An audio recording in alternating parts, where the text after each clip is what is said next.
नमस्कार साथियों, स्वागत है आप सभी का मेरे YouTube channel grade up technical knowledge पर। और मैं रवि कुमार आपका स्वागत करता हूं अपने चैनल पर। साथियों, खबरों पर है वन नेशन वन इलेक्शन। खबरों पर क्यों है इसके बारे में जानेंगे। साथ में जानेंगे क्या वन नेशन वन इलेक्शन का प्रावधान हमारे देश में पहले भी था तो किसको क्यों ख़त्म कर दिया गया। कुछ महत्वपूर्ण बिंदुओं के बारे में चर्चा करेंगे, जैसे कि एक राष्ट्र एक चुनाव होता क्या है। साथ में जानेंगे कि बार बार चुनावों से क्या चुनौतियां उत्पन्न होती है, और जानेंगे कि एक राष्ट्र एक चुनाव के लाभ क्या है। एक साथ चुनाव लागू करने के लिए संविधान और विधान में किए जाने वाले जो बदलाव हैं वो क्या है, इनके बारे में चर्चा करेंगे। साथ में जानेंगे कि चुनाव आयोग क्या है और हमारे भारतीय संविधान में इसके लिए क्या प्रावधान किए गए हैं, आर्टिकल्स क्या हैं। इन सभी तथ्यों के बारे में एक बार विस्तार पूर्वक जानेंगे। तो सबसे पहले बात करते हैं साथियों कि एक राष्ट्र एक चुनाव है क्या। साथियों, इसका तात्पर्य है कि 5 साल में एक बार लोकसभा, राज्य विधानसभाओं, पंचायतों और शहरी स्थानीय निकायों के चुनाव एक साथ कराने से है। सरकार ने हाल ही में एक बार फिर से एक राष्ट्र एक चुनाव की वकालत करते हुए कहा है कि देश की ज़रूरत है, क्योंकि हर कुछ महीनों में चुनाव होने से विकास कार्यों में बाधा आती है। हम जानते हैं कि साथियों, हमारे देश में 28 राज्य हैं और किसी न किसी राज्य में चुनाव आते ही रहते हैं। इससे हमारी जो देश की आर्म फोर्सेस है उसको डिप्लॉय किया जाता है, और ऐसा करने में हमारे देश का काफ़ी भारी मात्रा में पैसा खर्च होता है, जो कि बहुत सारे काम रुक जाते हैं। इससे लोगों को बहुत सारी परेशानियां होती हैं। वहाँ पर स्पेशल धाराएं लगाई जाती हैं और लोगों को, जो आम जनता होती है, उनको बहुत सारी प्रॉब्लम्स होती हैं। तो इन सभी बातों को ध्यान में रख के एक राष्ट्र एक चुनाव का फिर से प्रावधान लाया जा रहा है। साथियों, केंद्र सरकार के जो एक साहसी कदम में हमारे देश के जो प्रधानमंत्री श्री नरेंद्र मोदी सरकार ने इस योजना की पेशकश की गई, और हमारे देश के जो पूर्व राष्ट्रपति हैं श्री रामनाथ कोविंद ने एक समिति का गठन किया गया है, क्योंकि हमारे देश में पहले भी इस एक राष्ट्र एक चुनाव का प्रावधान था, जो कि 1951 से 1967 के बीच में एक साथ चुनाव होते थे, जब संसद में भ्रम और परेशानी को खत्म करने के लिए आम चुनाव और राज्य विधानसभाओं चुनाव एक दूसरे के करीब कराए जाते थे। इसके अलावा हमारी जो वर्तमान सरकार है उसमें इसके बारे में इम्प्लीमेंट किया जा रहा है, इस नीति को लागू करने के लिए। साथियों, क्योंकि जो भी चुनाव होते हैं वो फिर चाहे लोकसभा चाहे राज्यसभा का हो, एक साथ एक डेट में, एक महीने में, एक सप्ताह में उन सभी चुनाव को एक साथ किया जाए, इसे ही हम एक राष्ट्र एक चुनाव कहते हैं। इसके बारे में जानते हैं कि हाल ही में आयोजित 80वें अखिल भारतीय पीठासीन अधिकारी सम्मेलन में इसका सुझाव दिया गया, एक राष्ट्र एक चुनाव का। उन्होंने यह भी सुझाव दिया है कि लोकसभा, विधानसभा, अन्य चुनावों के लिए एक ही मतदाता सूची का उपयोग किया जाना चाहिए। ये है एक राष्ट्र एक चुनाव, जो कि खबरों पर है। इसके बारे में जानते हैं। और साथियों, अब जानते हैं कि लेकिन बार बार चुनाव में क्या चुनौतियां उत्पन्न होती है।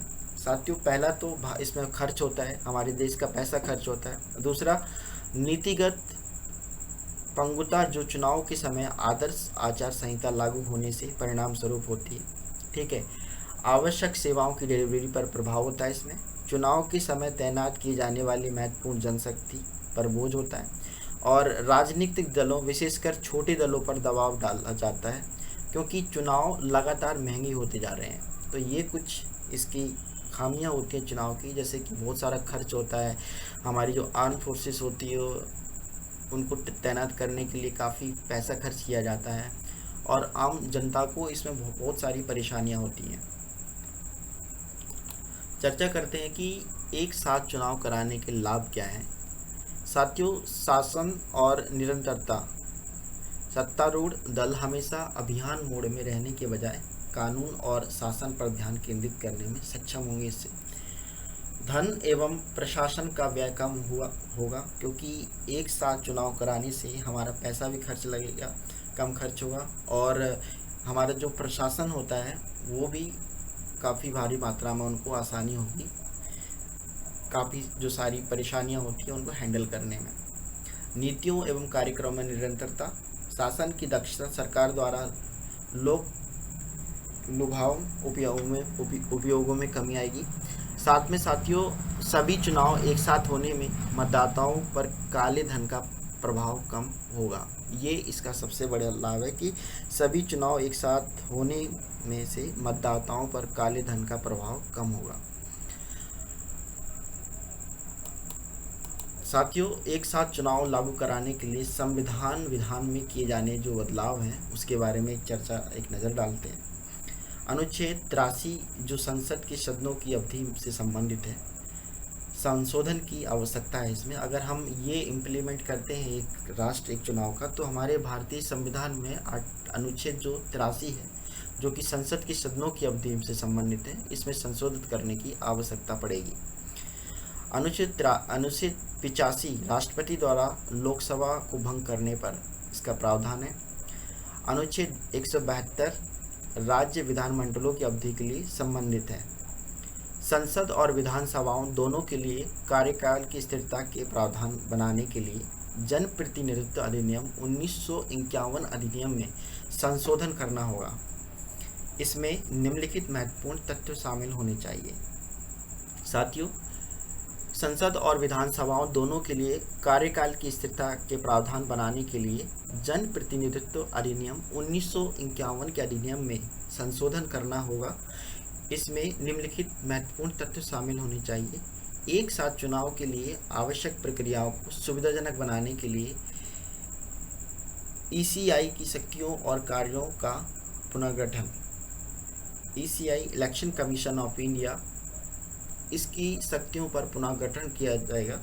1951 अधिनियम की धारा 2 में एक चुनाव की परिभाषा जोड़ी जा सकती है। तो ये कुछ बदलाव किए जाएंगे इसमें, अगर एक राष्ट्र एक चुनाव का प्रावधान हमारे देश में फिर से आता है। तो जानते हैं कि चुनाव आयोग क्या है और हमारे भारतीय संविधान में इसके लिए क्या प्रावधान किए गए हैं।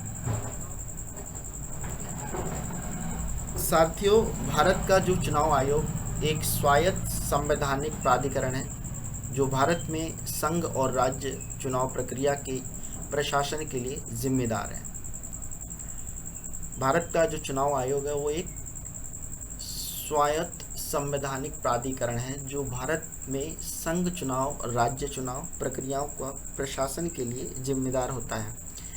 यह निकाय भारत में लोकसभा, राज्यसभा और राज्य की विधानसभाओं और देश के राष्ट्रपति, उपराष्ट्रपति के पदों के लिए चुनाव का संचालन करता है। ये काम होता है चुनाव आयोग का। अब संबंधित संवैधानिक हमारे भारत में इसके लिए क्या प्रावधान किए गए हैं इसके बारे में चर्चा करते हैं एक बार।